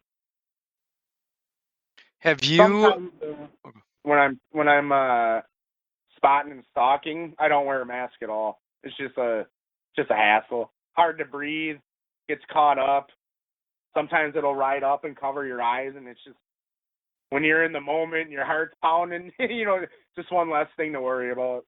Yeah, one less thing to move or have to deal with. Do you Exactly. have you tried hunting with a bow at all? Yeah, I used to hunt them on private land. I got about 5 or 6 of them with the bow. I wounded a few of them too, and that's pretty much why I stopped bow hunting for them, because I didn't like wounding them. It's a lot of things happen, I mean, it's a small target, and I just want to make sure they're dead. Right. So Right. I'm just a gun hunter now. I mean, I will bow hunt for them in a blind if the situation is right, and I know they're going to be in that field. But more times than not, I'm carrying a gun so I can crawl. You can't really crawl with a bow with your face down in the mud and all that stuff, and it's hard. I mean, it's hard to pull it off without a blind. So it can be done. I've done it before. I know TC has done it before, but I don't know. I like my opportunities to be high. You know what I'm saying? Yeah. Yeah. Good opportunities, high chances. With a bow, your chances are a lot harder, especially on public where you're hunting public. The birds are going to be weary. You might as well have a gun. Go through all that trouble. No, it makes sense. I mean, Right. there's a specific challenge to hitting them with the bow and hitting them good so you don't wound them, having them fly off. If they go into an area that you can't get to, then it makes it tougher. Plus, I don't know, depending my on. one buddy's been successful with it. He puts a fan on his bow. He hunts the cattle. He does all that in the public. He just kills them every year. I don't know. I guess it's what you focus on. I just focus on that roosting and getting them off the roost. It's like my number one tactic besides spot and stalk. So, what are some different call patterns that you might put together? Do you have calls with you that you could go through a few of them? Do you have one of your box calls with you? No, I was actually looking for them before when we were doing the intermission thing, but I couldn't find them. I don't know where they are. I'll have to find them, but Well, you better find them in a couple weeks. You got to start. I know I'll find them. But yeah, let's see. Do you? Calling wise, Yeah, go ahead. When I get real close to the roost like that, for the most part, I'll let the decoys do the work. And if I do call, it'll be a couple subtle clucks and some purrs and a couple light yelps. But that's about it. I don't go too crazy unless they're off in the distance. Then I'll do some crazy cutting and yelping and stuff, trying to get them fired up, stuff like that. But for the most part, I don't really call. I'll call at them like at first to see where they're at. But most of the time, I'm probably like a coyote. I'm just sneaking up to them, without them knowing. And when they least suspect it, I'll start calling. And most of the time, I'll be right on top of them, so it surprises them. And then they come in anyways. Or a lot of times you'll surprise them and they don't like that. And like that goes back to the watching their movements, like with the snoot and the wing flap and stuff. You'll see that. You'll sneak up on them. They'll be all good as you're calling. All of a sudden, you'll get close to them and you call, and boom, they go off running. I've had turkeys run from me. It's pretty crazy. Run from you when you're calling to them, or just run? Yeah, and they're not. How pressured they are. They know it's like a hunter. It's. I don't know what they're thinking when it happens, but I've had it happen so many times where I didn't call to a tom, but I snuck up to them. All of a Yeah. sudden I made one series of yelps, go look up, boom, gone. Take off running. Really? What the heck? It's just either they've been called to or they know the frequency isn't real. You know, they can tell. I think they can tell. That's why it goes back to the call, the guys with those custom calls. Those are the ones that are really calling the toms in. You'll get lucky every once in a while with a store-bought call, but for the most part, everybody's using those store-bought calls, and Right. they know. By the time the third and fourth season comes, they've heard every call in the book. Yeah. Yeah, they're probably accustomed to in a certain area where they're going to get the most amount of calls, and where they're used to hearing hens and hearing calling in a specific area all year long, and then all of a sudden during the stretch of the time of the year, there's calling coming from everywhere. Yeah, another thing is they'll park right on the road and call, and they get the toms. They know, they get used to that. And I never call from the road. It's pretty rare when I do. Most of the time, I'll park and I'll walk off the road and try to get in there. Yeah. But Go ahead. try not to really call to them at all. They know. They learn over time. That's actually probably one of the biggest things in listening to you about your different tactics that I definitely have to change up differently from what I'm doing is just call less. Less is better. Mm-hmm. I think mean, if they're hot, yeah, call. I mean, you'll know right away because you'll be able to tell if the gobbling's getting closer and closer, But you'll be able to tell right away. They're either going to shut up, they're going to run from you. And I've learned this from over time, grinding my teeth in hill country. Those birds are really weary over there. I don't know why, but they just are. I don't know if it's the high population of predators, like coyotes and stuff, or they're on their game over there. And I cut my teeth over there learning from those birds. And when I came over here, it was like a zoo over here compared to over there. It's like night and day difference. They're so easy to hunt over here compared to where I was hunting them in western Wisconsin. I mean, they were on their game over there. They knew, like I said, that one tom I was hunting, he would not leave that limb until he saw daylight from the sun on a sunny day. He would not fly off that limb until the sun cracked up over the ridge. That's just how, they have their stuff down over there. It was pretty hard to kill turkeys at first. I ain't gonna lie, but after a while, I started, really getting in on those roosting areas.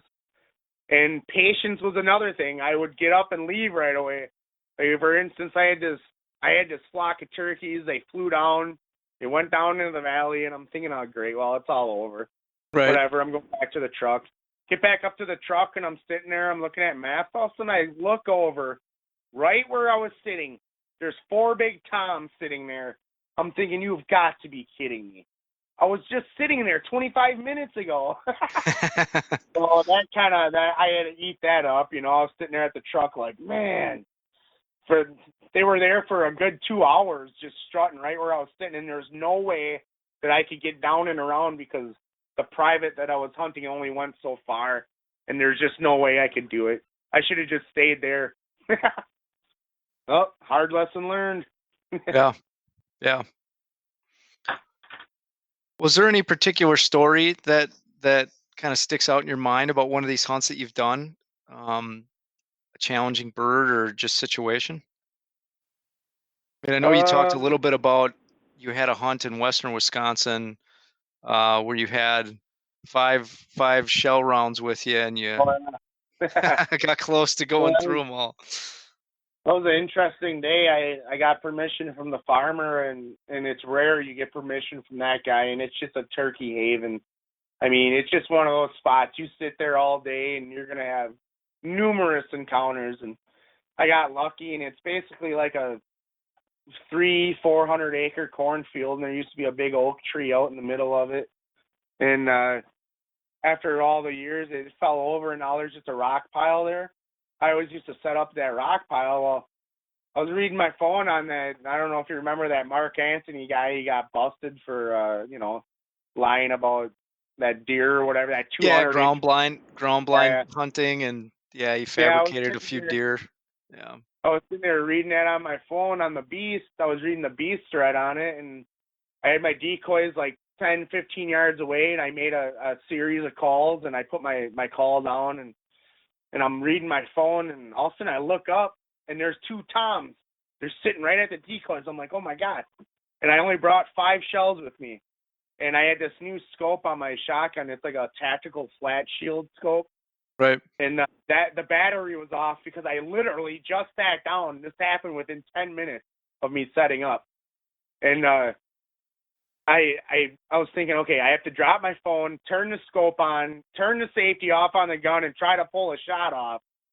So I dropped my phone. The one Tom saw it. He took off running. The other Tom didn't know what happened. Now he's looking. So I grabbed the gun. I throw the safety off. I put the scope on, and by now he's 40, 50 yards away. And I take 2 shots at him, and I miss. And I'm kind of just basically laughing, like, what the heck just happened? Like, I just literally just set up, and this happened within 10 minutes. So that's 2 rounds gone. I have 3 left. Yeah. And, yeah, and I'm just sitting there laughing, like, wow, I can't believe that just happened. Well, whatever. I go back to reading the thread, and time goes on, and about noon, another turkey fires up, and he's gobbling, and I call to him, and he calls back, and all of a sudden, there he is. He pops up, and he sees my decoy, and I'm telling you, he came on a dead run. He looked like a big barrel, just running all the way in. And I don't know what happened. I choked, or I don't know if he was out of range, and I thought he was closer than what he was, but I shot at him, missed, shot at him again, missed, but he didn't fly. Like, his wing kind of like flopped, and you could see feathers fly. I was like, oh, I hit him. So I took off running after him, and he ran down into the valley. And I'm telling you, I searched for a good 3 or 4 hours for that turkey, and I never found him. So either he's still alive, he made it, or he died, and I just never found him. Right. So now I'm kicking myself. I get back up to my spot. I'm like, whatever. I got 1 round left. And now this thunderstorm's coming in, and you can just hear it just roaring and rumbling. I'm like, oh, great. Now I'm going to get wet on top of it. Now I'm all, I'm pissy about missing 3 toms. And I'm sitting here, and all of a sudden, this tom, he gobbles down into the left of me. I'm like, oh, hey, here we go, Maybe this one will work with me. So I'm sitting there, and I'm calling, and he's getting closer and closer, and sure enough, he pops out down in the left on the cornfield down there. He had a hen with him.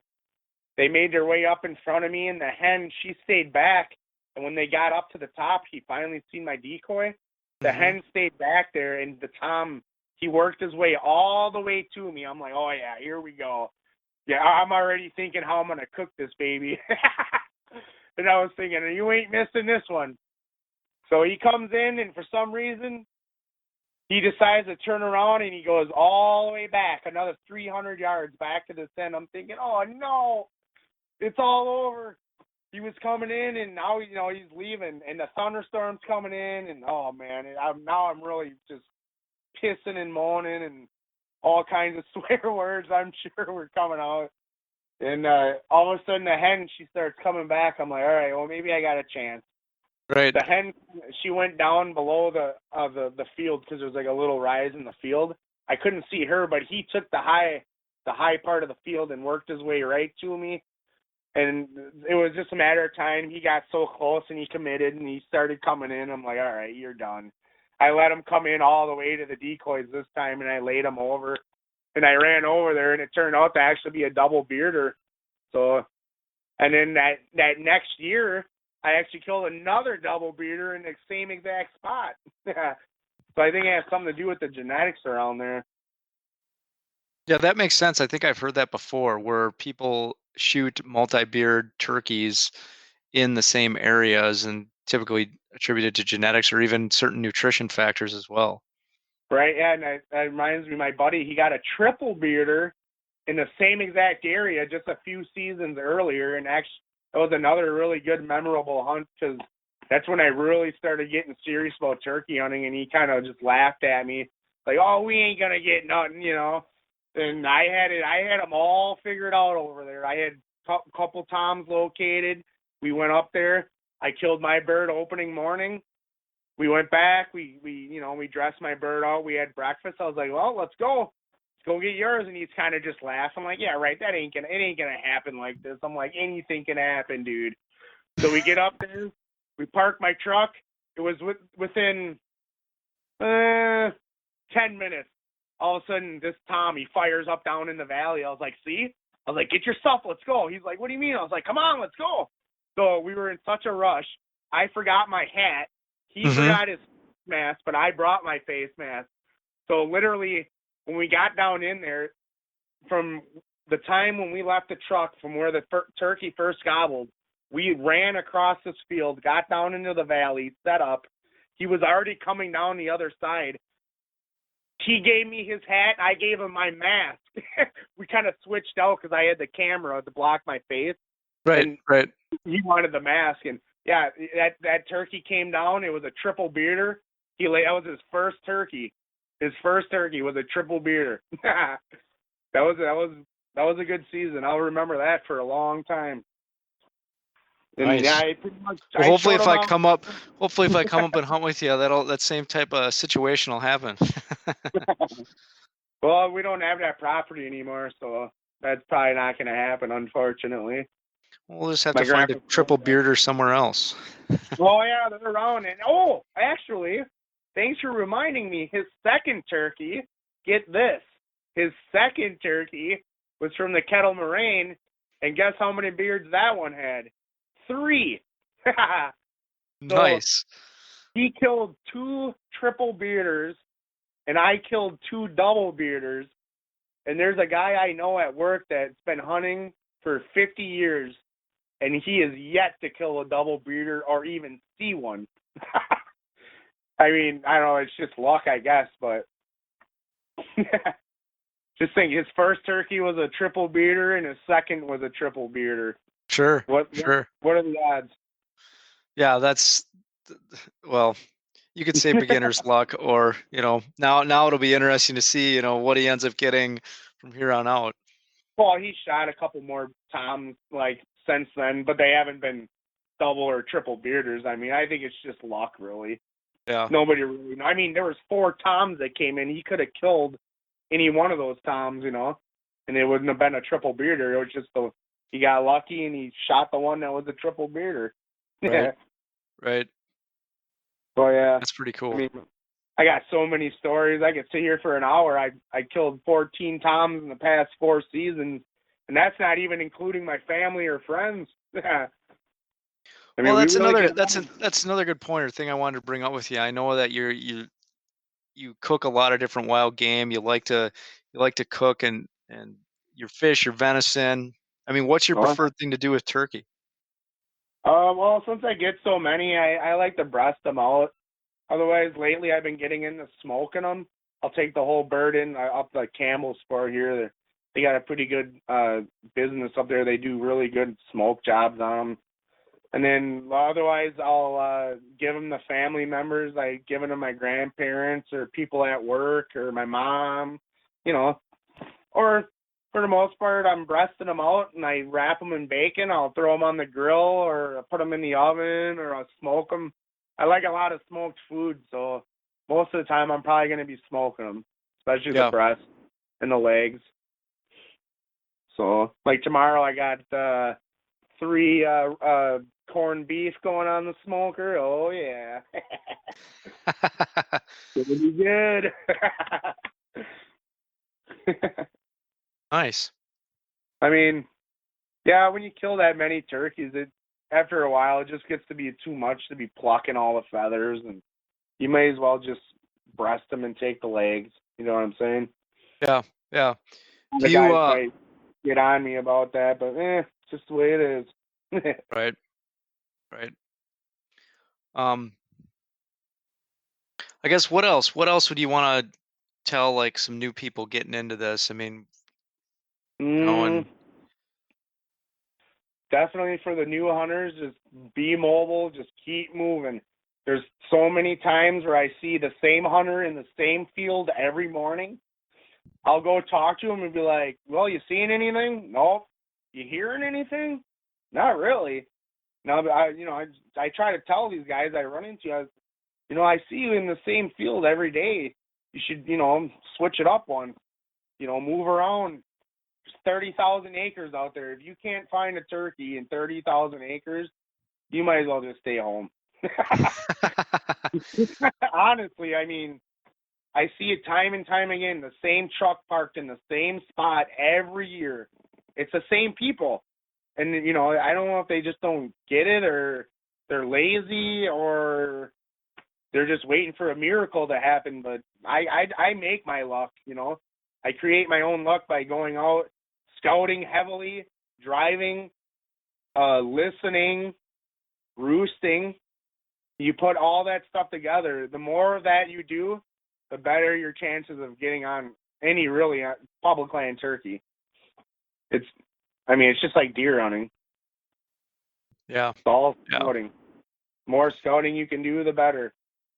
You can go out there and not scout, go out there in the morning and listen for them, but that's just harder. You're just making it hard for yourself. Not only do you have to compete with other people, but if you know that the tom is in a tree in a certain area, you can get there 2 hours before daylight and beat everybody, and then you're in the game. You know what I mean? If you get there and there's 3 trucks parked, now what are you going to do? You're either going to go in there and mess up everyone's hunt, or I don't know, you're going to look like a jerk.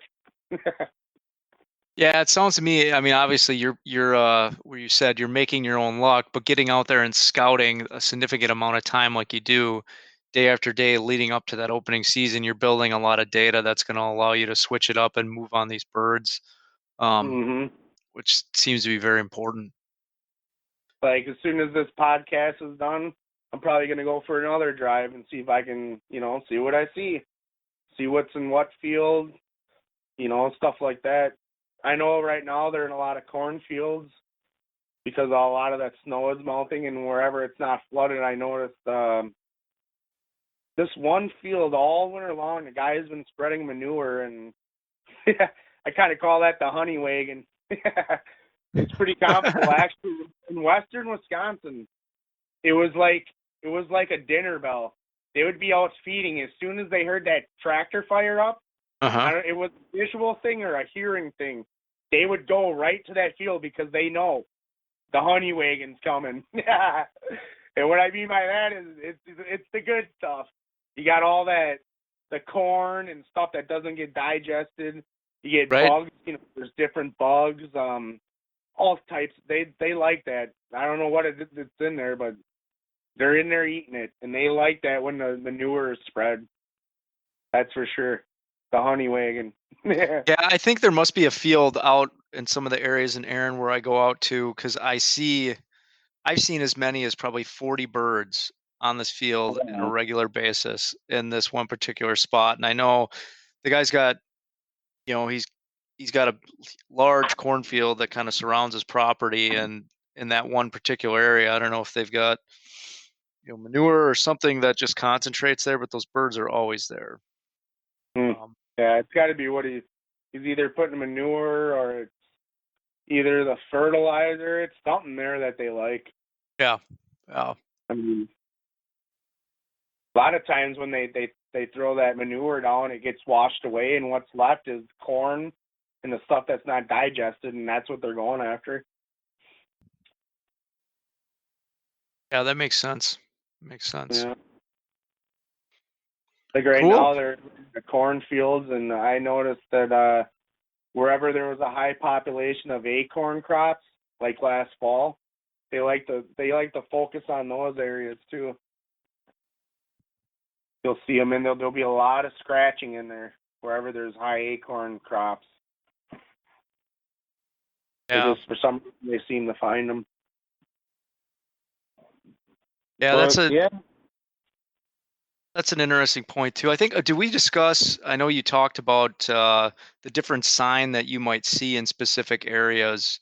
What sign do you look for near like roosting trees versus like field edges and things like that? Are you looking for a specific sign when you're tracking them? Yeah, actually, if it's real muddy or snow on the ground, if you go into a field, you can actually find a gobbler strutting zone because he's going to have, well, number one, there's going to be a dusting area there, like out in the middle of the field. They like to do that. They like to dust themselves. Number two, if it's muddy or if it's dry, you'll be able to see wing drag marks from when they strut. Same within the snow. That's another good way of determining the travel of direction is the way they're strutting. You know what I'm saying? Yeah, yeah. You really pick that out in the snow as their drag marks from their wings. It takes a trained eye to see that. You could, some guy would just be like, "Oh, that's whatever," but you can literally see the drag marks in the mud, the dirt, or snow. Right. What was the question again? No, I think it was just more of the sign that you're looking for. So. Oh yeah. So on roosting trees, what type of sign do you see around roosting trees, I guess? Do you look for that specifically? Yeah, when I go in like midday when I'm looking for the specific roosting tree, it's going to be real easy. There's going to be piles of scat right underneath a tree or a branch. There's going to be wing feathers, tail feathers, because a lot of times when they're sitting up in the tree, they like to groom themselves. They'll pluck feathers all day long or all night, grooming themselves. And a lot of times when they fly up into the trees, their feathers get ripped out from it and branches and stuff. So you'll see that. You'll go into a roost area and be like, okay, there's a turkey roosting right here in this tree. Obviously, there's piles of scat right here. There's a couple wing feathers right here. There's probably a couple tail feathers over there. It's pretty obvious when you go in there. And there's a lot of scratchings on the ground, too, like big areas where they scratch the leaves, where they spend a lot of time. It's when you go in there, you'll know it's a roost area. Yeah. So just from the piles of scat alone, because they don't just sit in one spot and poop. It's only happening when they're up in the tree, when they're not moving. Yeah, I'll have to examine that a little closer next time I'm in some of those areas. I mean, the one roost area that sticks in out in my mind in particular, and this was years back, is actually a turkey vulture roost area that I came across. And this was like in hill country where, the turkey vultures would roost up in this big dead tree.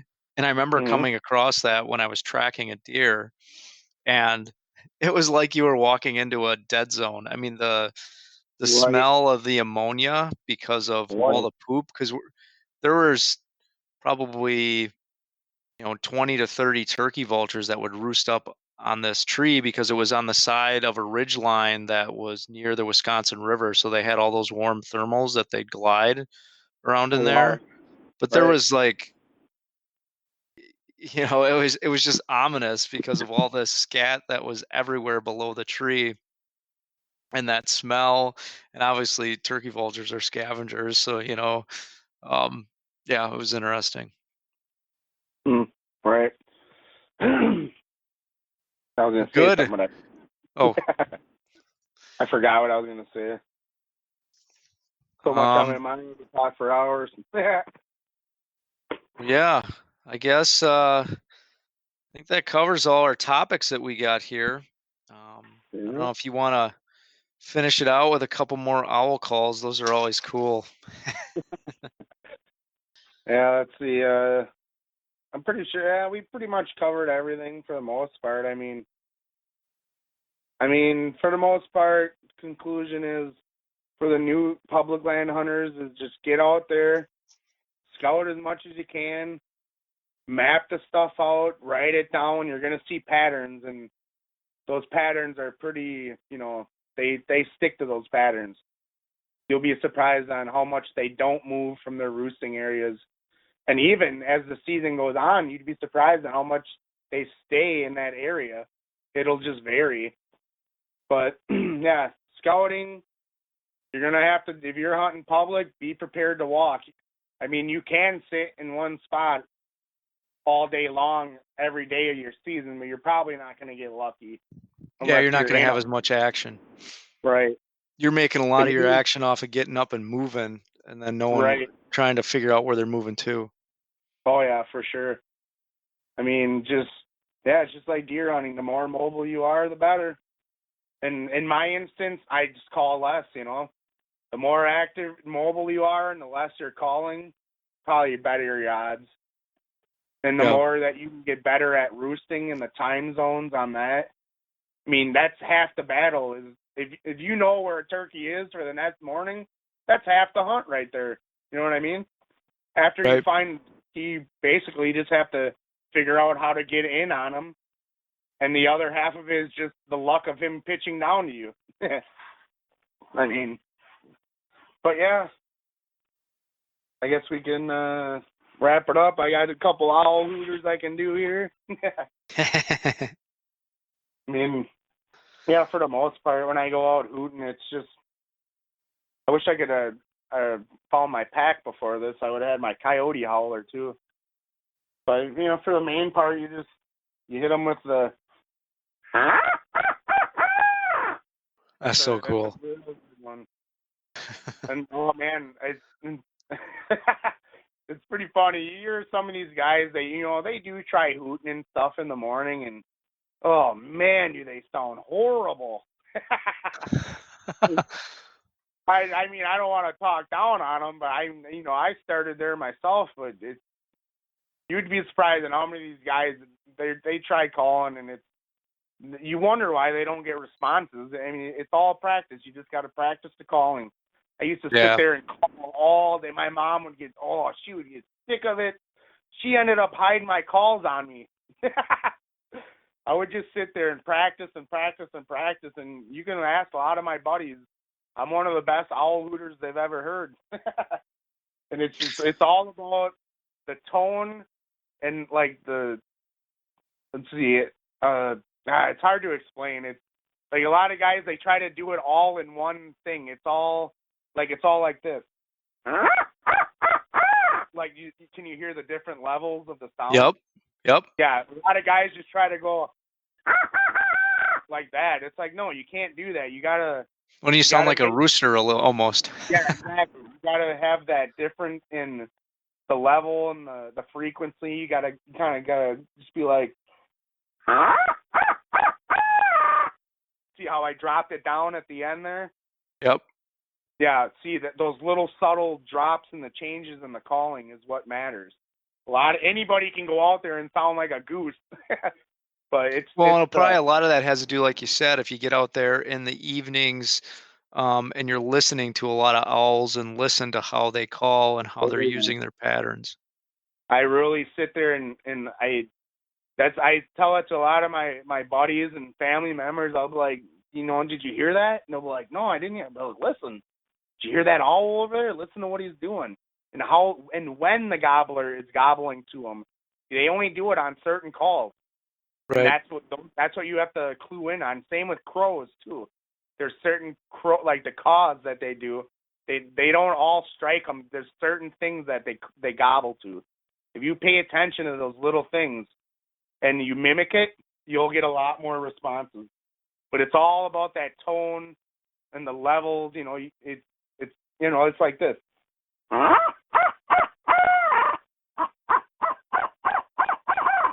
Like, that's another good one. You get them really wild up. You start low and you bring it up high. Like, you start low like this.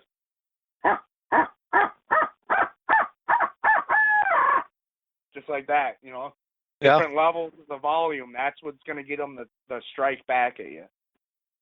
And, I mean, like I said, you would be surprised on what some of these guys sound like. It's hard to listen.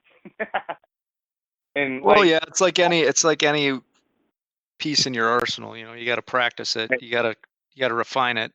But that's why those turkeys get wise to a lot of sounds and calls that don't sound normal, and they run in the opposite direction. That's true. And I'm telling you, most of the guys that have problem roosting, they'll be like, oh, man, I just can't get them to gobble, It's timing and what they sound like. I'll take them out or I'll go with them, and I'll be like, okay, do your thing. And when they start hooting, I'm like, okay, hold up. This is, obviously it's the timing or it's just what they sound like. They just sound like dying geese. You can't be doing that. You have to sound, if you want to get them to gobble, you have to sound legit or, authentic. And the best way to do that is you just got to sit there, and I even went on YouTube and I just listened to owls, and I sat there and I practiced with my hooter. Like I tried, I was doing what they were doing with when they were dropping their tone and going high versus, there's different notes, and it's almost like playing the guitar. Right. Which I also do. Yeah, that's right. Yeah, but yeah, I don't know. That's the main problem is I go in, and half of these guys, it's timing and what they sound like. If they can work on their calling and make it more sound authentic, then they're gonna up their odds big time. I don't know how much you call or what you sound like, but I can work with you a little bit, Yeah, It's pretty easy. mine is very minimal. I mean, I use a crow call, and I use a slate stone Right. to call. But mine would I probably love fall into that category of the kind of store-bought general calls that sound like everything else. I think my biggest thing that is like I said, I call too much. Although messing with the crows, it can be an entertaining time. I've had whole flocks of crows land behind me and just are going wild for 5 minutes or so, and it's usually pretty entertaining. And they'll get the turkeys fired up when they're going around, especially if you hit like a feed cadence at the crows. They'll come in. It's funny. The other thing is those cranes. They really get them fired up. Wherever there's a lot of cranes, you're almost gonna hear gobbling early. I don't know. They're super loud, and I think they just strike them. It's just a loud shock gobble. I've heard them. Heck, I heard them gobble almost 40 minutes before daylight because of cranes. Weird things happen. It is interesting how they will gobble and respond to a variety of different sounds that are in the woods if they're excited or fired up. Train whistles, semi horn, thunder, like a super low rolling thunder. It's got to be the frequency or something. Yeah. Let's see what else. Yelling, just like, hey, just like that. I've heard them gobble to that. It's weird. It's like a shock gobble. Yeah. And of course, owls and stuff like that. Oh, I've heard them gobble to a gunshot even. So yeah, it's weird. If I knew what a turkey was thinking, they'd all be in trouble.